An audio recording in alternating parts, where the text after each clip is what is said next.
लड़की का पीछा छोड़ दे, मैं तुझे गाड़ी वापस कर दूंगा। Carl, I am warning you, मेरे आगे से हट जा। इसका पीछा छोड़ दो। तुम क्या कर रहे हो? ये मेरे बाप का ऑफिस है, उठो। ये सिर्फ तुम्हारे बाप का नहीं, मेरे बाप का भी ऑफिस है।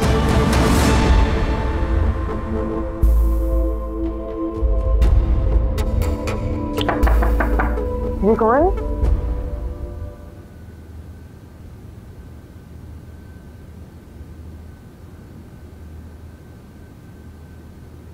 ऐसे क्या देख रही हो?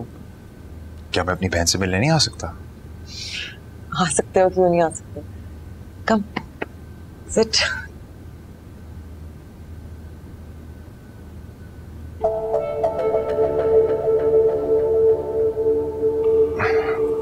एक्चुअली मैंने एक बहुत जरूरी बात करनी थी तुमसे। आ गए ना लाइन पे? जरूर ऐसी कोई बात होगी जो सुबह तक इंतजार नहीं कर सकते। चलो कहो, क्या बात है?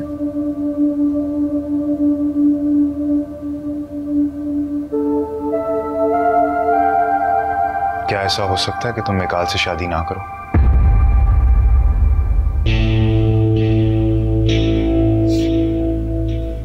तो ये बात है।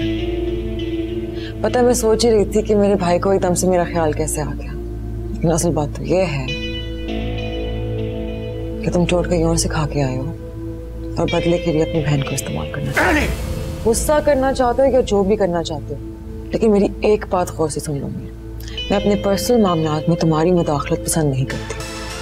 जब मैं तुम्हारे मामलों में नहीं घुसती तो तुम्हें भी ऐसा नहीं करना चाहिए। मैं तुम्हें तुम्हारे फायदे की बात समझा रहा हूँ। समझा नहीं रहे, भाई और मर्द होने का नाजायज फायदा उठा रहे हैं। You are being overly dramatic.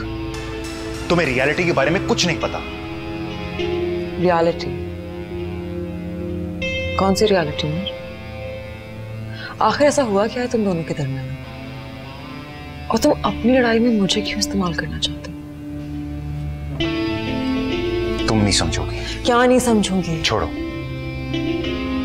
वैसे अच्छा होता अगर तुम मेरी बात को कंसिडर कर लेती और उस घटिया इंसान से शादी से इनकार कर देती। रुको, अगर तुम ये चाहते हो कि मैं ये ना भूलूं कि तुम मेरे भाई हो, तो फिर मिकाल के लिए अपने मुंह से ये अल्फाज निकालते वक्त मोहतात रहा करो।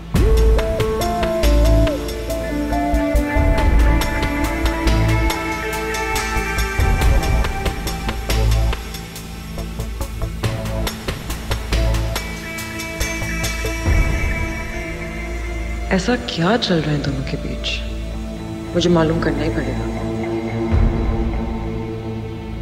सुनो, यहाँ आओ, मेरी बात सुनो।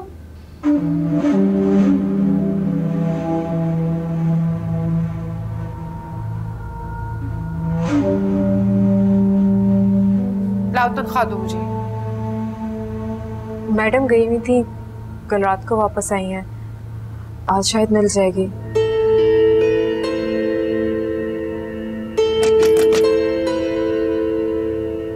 आ रही हूँ।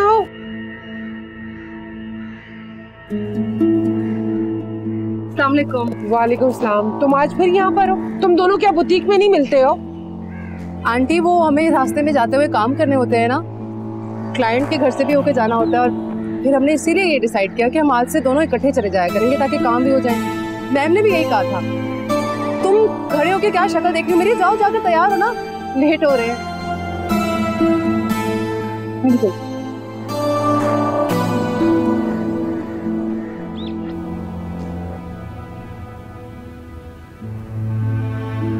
रास्ते में भी चुप थी और अब भी चुप। ऐसा लग रहा है जैसे तुम साथ हो ही नहीं। कोई बात हुई है फिर से क्या?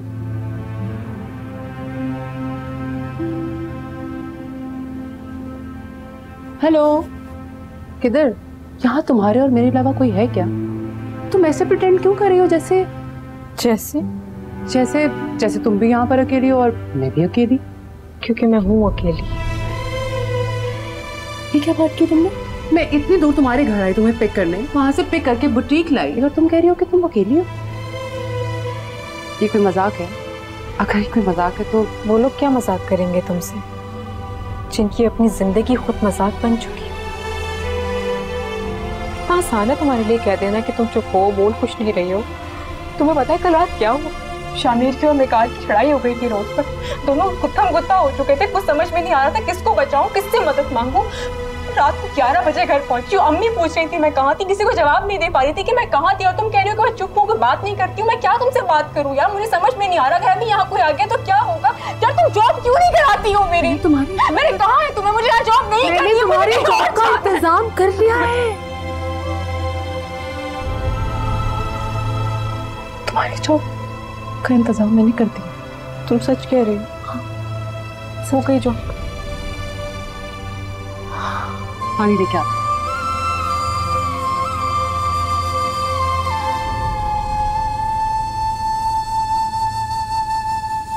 पता नहीं इस लड़के को क्या हो गया है।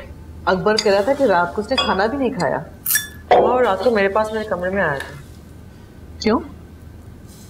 मुझे मिकाल के खिलाफ भड़काने। कह रहा था कि वो अच्छा लड़का नहीं है, मुझे उससे शादी नहीं करनी चाहिए और कि मुझे उससे बहुत बेहतर लड़का मिल जाएगा। ऑफिस से आने के बाद मुझसे भी कुछ ऐसी बातें कर रहा था। कहता है मैं ऑफिस नहीं जाऊंगा। ऑफिस नहीं जाएगा? हाँ, कहने लगा कि या तो मिकाल को मना कर दें कि ऑफिस ना आए, अगर वो आया तो मैं नहीं जाऊंगा। मैंने तो बहुत पूछा कि बेटा क्या बात है, बताओ तो सही, लेकिन कुछ बोला ही नहीं। वैसे मम्मा आपको नहीं लगता कि इन दोनों की लड़ाई इस दफा कुछ ज्यादा ही प्रोलॉन्ग हो गई? हाँ सही कह रही हो। मैंने तो कुसुम से भी पूछा कि बेटे से पूछो आखिर क्या बात है, इन दोनों के बीच में चल क्या रहा है, लेकिन कुसुम को भी कुछ नहीं बताया। अच्छा माँ मुझे बताएं, आप इस मामले को सॉल्व करने के लिए कुछ करेंगे या नहीं? मैं कुछ नहीं कर सकती, तुम्हारे डैडी करेंगे कुछ। लेकिन माँ मुझे एक बात समझ में नहीं आई, इन दोनों के दरमियान इतनी बड़ी लड़ाई हो चुकी है, तो फिर मीर की गाड़ी मिकाल के पास क्या कर रही है? हाँ, इस तरफ तो मेरा ध्यान ही नहीं गया। वो तो उस गाड़ी को बहुत पसंद करता था और उसमें तो उसकी जान अटकी रहती थी।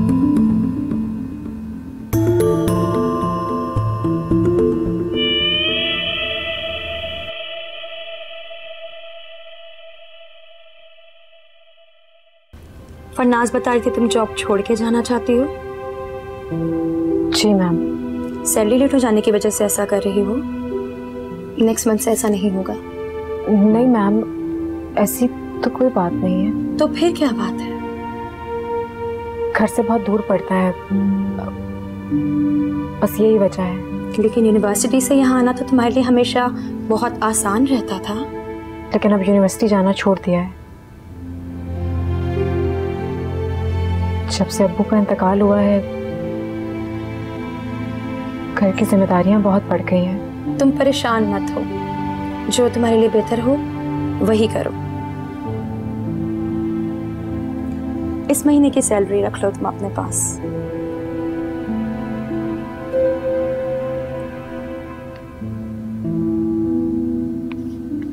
Thank you ma'am, thank you so much. मिल गई सैलरी?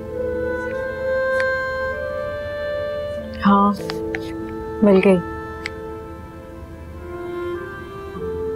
तुमने बताया था मैडम को कि मैं जॉब छोड़ रही हूँ। हाँ ना, 1 महीना पहले बताते, तुम्हें 1 महीने से भी कम दिन रह गया। और वैसे भी कभी ना कभी तो मैम को पता चलना ही था, फिर वो तुमसे भी नाराज होती और मुझ पे भी गुस्सा होती, इसलिए मैंने बता दिया। अच्छा किया तुमने जो बता दिया। क्या कहा उन्होंने? क्या कहना था, पूछ रही थी कि मैं जॉब क्यों छोड़ रही हूँ। तो क्या बताया तुमने? झूठ बोल दिया मैंने। अमर, मैं तुमसे एक बात करना चाह रही थी। देखो, अगर उस दिन मिकाल वहां आ गया था और उसने तुम्हें शामिर से बचा लिया था तो प्लीज मैं इस बारे में कोई बात नहीं करना चाहती। ना ही कोई उम्मीद और ख्वाब देखो और ना मुझे देखने दो, और ना ही मशवरा दो कि मैं ऐसा कोई ख्वाब देखूं। तो बस मैं तुम्हें समझा चुकी हूँ ना फरनाज, मैं उस घटिया इंसान की हमदर्दी या मेहरबानी से मुतासिर नहीं होना चाहती। और ना ही उसकी किसी घटिया चाल में आना चाहती हूँ।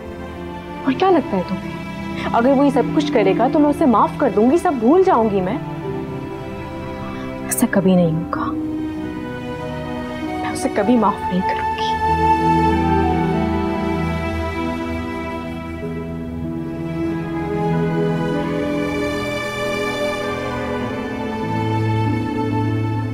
अम्मी कहती हैं अपने घर का आदमी बुरा हो तब भी बाहर के अच्छे और बुरे दोनों आदमियों से बेहतर होता है।